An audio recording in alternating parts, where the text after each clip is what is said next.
Hello, everybody, and welcome back to the Alopecia Angel podcast. I'm your host, Johanna Dolman. Today, we're going to be talking about the 7 things that you should do when you feel as if you are going through hair loss, or if you're recently diagnosed with a type of hair loss, or better yet, if you're diagnosed with alopecia areata abruptly and suddenly in the salon chair like I was. So these are 7 things that you should do before taking your next action. And before I get into today's podcast episode, I wanted to go ahead and congratulate Christy, who has type of scarring alopecia. And she was told by multiple doctors and multiple practitioners that there's nothing to do, there's no help, and sent her on her way. She's tried it, all the minoxidil, all the medications, and none of it was working. She came to me, and in 5 weeks, she started seeing hair growth. And so she has hair growth all over, and it's coming through. So I'm really excited to share the news with you, but then also showcase her story here soon in one of my future podcasts. So congratulations to Christy, because this is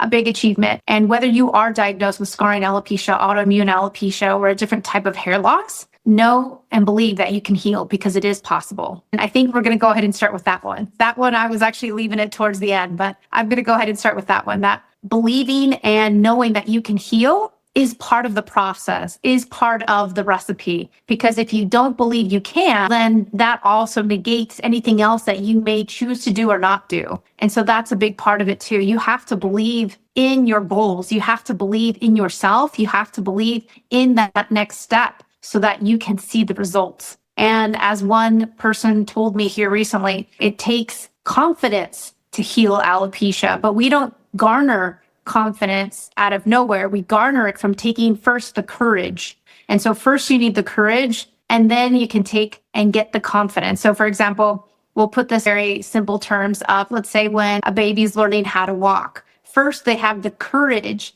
the curiosity and the courage to pull themselves up, to start taking their first steps. And then they want to do it by themselves, right? No more holding someone's pinky or holding on to a toy or to a railing. Now they're doing it on their own. But it takes courage in order to do that. And not only that, but to get up over and over again. So let's learn back to how failure and success is brought about. It's brought about from taking the steps, taking the actions, and perfecting that action. So in this case, the baby perfects the action with more and more steps that they choose to do. Every time they fall, they keep getting back up. It's a resilience. It's an inner tenacity that we all have. We just need to cultivate it just a little bit more. And so I understand if maybe you've tried it all, done it all, or maybe are frustrated with the process of actually getting from A to Z. I get that. But here I'm telling you that the first step really is believing that you can do this, and knowing and having that inner knowing and moving forward towards that, having the curiosity, having the courage.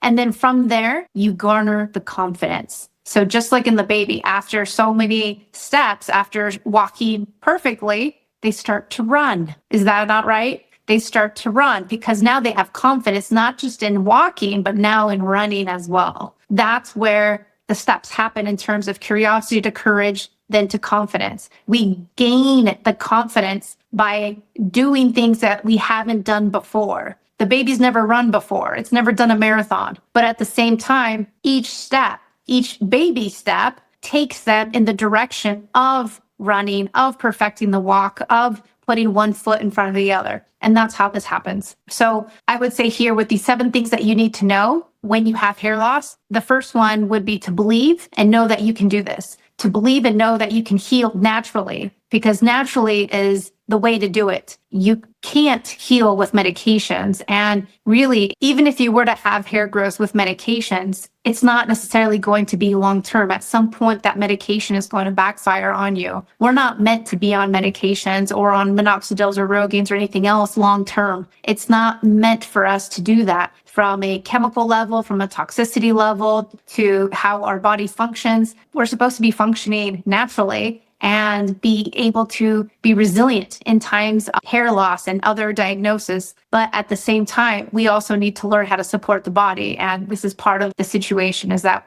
we haven't done so, and therefore we're seeing this issue. So the next thing I would say So this is number 2 of the 7 things that you should do when you have hair loss, is to evaluate your medications. And lo and behold, many times there are hidden ingredients and hidden side effects to many medications. And I actually have a list of them on my website. It's a free PDF that you can download. There's medications that cause hair loss directly. And these are probably things that haven't been spoken about from your provider to you. These are probably not candid conversations. They probably just left you on your own to figure this out. So that's one thing. The other thing is I also have a free PDF about alopecia medication specifically for men and for women and how this affects men and women differently, and also the side effects to these alopecia meds. So something that you should be aware of and know of, because again, these medications are not the answer. It's not a solution, and it's only going to set you back even further. The next thing you should also do is, beyond evaluating your medications, is to also evaluate your supplements. There's many of these one-size-fits-all type supplements, whether it's for hair, skin, and nails, or whether it's for multivitamins, or just a bunch of herbs all together, or a bunch of ingredients all together. And many times what I find is that a lot of these ingredients are actually hindering you. And what I also find is that if I were to go through and look at these products myself, I'm able to pinpoint exactly what it is that is either not working for you or working against you, or both. And so this is part of the situation. We think that just because it's quote unquote marketed as a health product and it's good and it's on the shelf and you can find it at any retailer, that it should be good for you. But many times this is not the case. And so reevaluating your supplements and seeing exactly what you truly need and what you don't need is important to know, because many times we just fall into the trap of taking one supplement and 2 and 3 and 4, especially when we start with maybe just a little bit of hair loss, and you just start thinking, okay, let me just try them all. That's actually as well a waste of time and money. So the next thing I would say too is to get on the wait list for my free training. I have these free trainings periodically, whether it's for hormone and thyroid or whether it's for healing hair loss and naturally, and how to do so. And I would highly recommend that you get on this wait list. I will enter the link on the show notes so that you have that and you can be notified for the next one. And so this is really imperative so that you can also see and understand what it takes to heal hair loss naturally, what this all entails, and how to go about it in a strategic way so that you are not blindsided with other marketing glitter that's out there, because many times that's what happens. We fall into the marketing trap of thinking that one product or another product or something else is going to help us. And in reality, it doesn't. And so this is part of the misinformation and part of the frustration and the longevity of trying to heal, is that it's not ever going to be so black and white. This is much more than just a regular internet search, and it requires in-depth approach. And so this is what I offer many times. So get on the wait list, and I'm happy to have you inside the free trainings that I have periodically. Another thing to consider is to evaluate who you plan to work with in order to get your hair back. And many times I will say that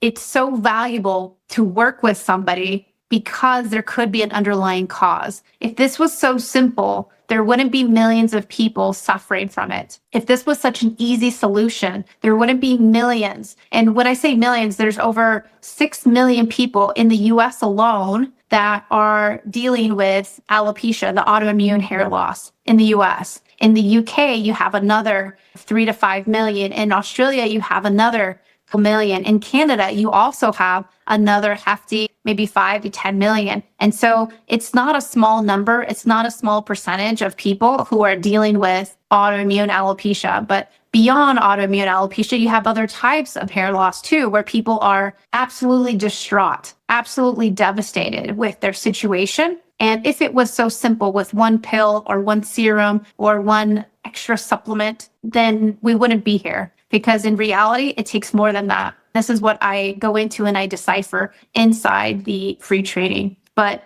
really evaluate who you plan to work with, or if you even do plan to work with somebody. If you're trying to do this on your own, good luck, because it's going to take a lot of time, a lot of energy, and probably years. It took me over 3-4 years to figure this all out. And that was just for me. I wasn't even planning on doing this, but then when I felt the calling to help others, then this came about. And their Alopecia Angel was born. But had I known what I know now, I would have questioned more and evaluated more the doctors, the dermatologists, and the practitioners and everyone else that I was calling to make an appointment with or calling to see, because had I evaluated them, I would have seen that A, they don't have results, B, they can do nothing for me, and C, that their treatments and therapies would only lead me to dead ends. And so I think that's part of this process too, is understanding how to better interview people and see them as people versus as the end all be all, because many times everyone wants to raise their hand and help you, but not everyone can. And that's a true reality. This is why I had seen more than 4, 5, 6 doctors, 10 doctors just for my alopecia. And even when I was pregnant and going through my first pregnancy at 40, I had seen multiple midwives and interviewed multiple midwives to make sure I felt comfortable and confident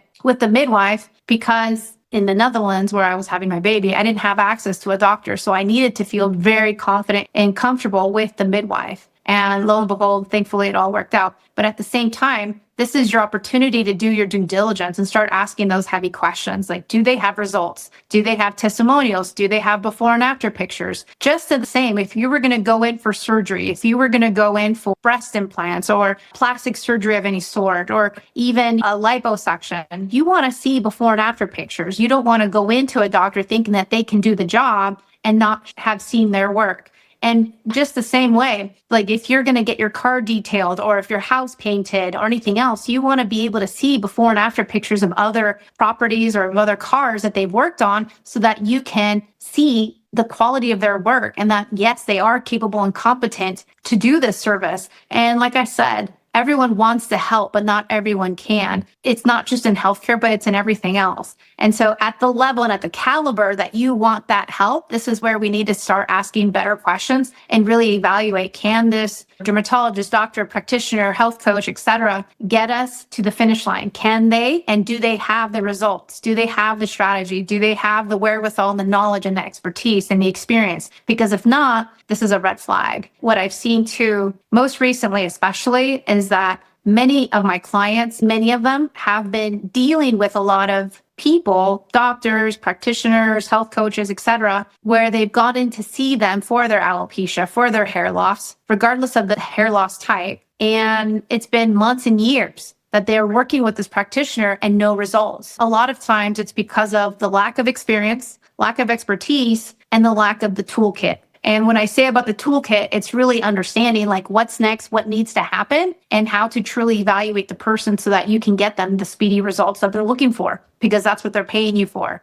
And so this is part of the problem. If you're working with somebody and it's been months and years and you still have zero results, that's a problem and that's a red flag. And you should be evaluating who you're working with, because if they can't get you to the end game, then there's a problem with that too, right? You're just wasting your time and your money. And so whether it's pregnancy, plastic surgery, painting a house, or anything else, or in this case, hair loss, you want to make sure that the person you're working with has results to show you, has results that you can see, and see the before and after pictures, because I think that's very key. That also gives you a sense of comfort and understanding that, yes, they can help you. And it's really not about the type of hair loss, but rather working with you on a personal basis to make sure you can get and succeed, because that's what we want. The next thing I would say is to take action. The longer you wait, the worse it tends to get. The thing is, waiting is not a strategy. And so the longer you take to take that action, that next step, the worse it does get, whether that's a vicious cycle with autoimmune alopecia or whether that's just continuous hair fall, which can lead to more and more baldness, bald patches, or let's say more balding in the crown. Regardless of the hair loss and the hair loss type, it will only get worse if nothing changes, if nothing happens, and if you're not on the right situation and strategic path towards your healing. The other thing I would also say is that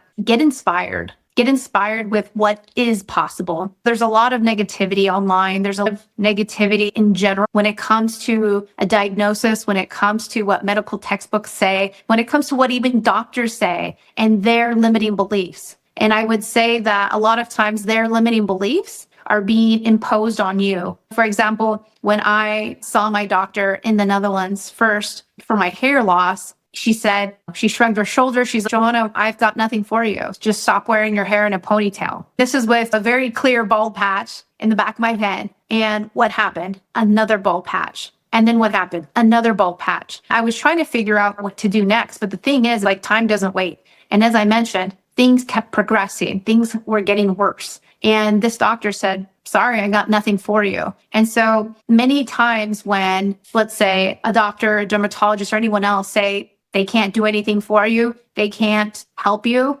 believe them and pivot. Believe them and move on. And when they say that nothing can be done and that, let's say, diet and lifestyle is not going to help them or help you, don't believe them and move on. Because many times we're not all on the same path. And many times our own limitations, in their case, their own limitations of experience, expertise, protocols, and what they can and cannot offer is part of the situation. So I would say always align with somebody who shows you the positivity and the positive side and aspects of healing, because healing is possible. I healed myself and now I help others heal. And yes, I do have before and after pictures from various clients, from children all the way through their 80s, all on my website. But then I also have numerous testimonials, client interviews on my podcast, and so much more. And so always align yourself with the positive aspect of things. When you think it's not possible, look for resources, look for things out there that says and shows you that it is. Because sometimes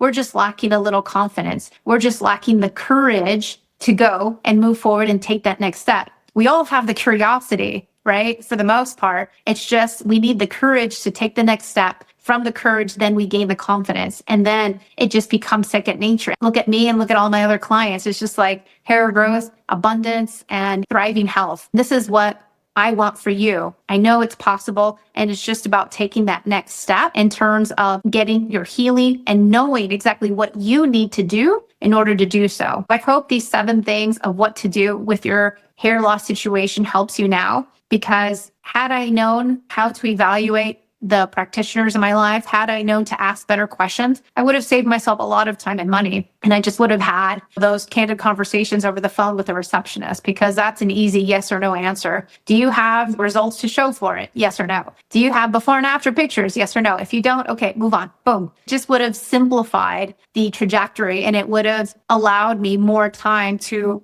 refocus time, money, and energy and resources into another area of healing versus trying to work with people that didn't have answers, that didn't have the expertise, that didn't have the experience, that even if they were medical doctors, didn't have that next step for me. And when someone doesn't have the opportunity or that next step, then this is where it also limits us and it limits our progress. My grandma used to say to me, you can't ask from a fig tree lemons. You can't ask lemons from a fig tree. And so this is what I'm trying to say, is that many times the person that you are looking to work with or have worked with in the past, they can only give you so much. And if you start to think about it, that also goes into relationships of any sort or any friendships. They can only give you so much that they're able to give you, because either their cup is half full or not full at all, or maybe less than empty. And so this is part of the situation. We need to be a little more wide-eyed and open and not just expect that they're going to have all the answers just because they're wearing a lab coat, or expect that they have all the answers just because they have a couple initials after their name. And so this is something where I started taking a step back and evaluating the person for who they are versus of what they have to offer or what their society says that they should be knowledgeable about. Because many times I would say I've seen over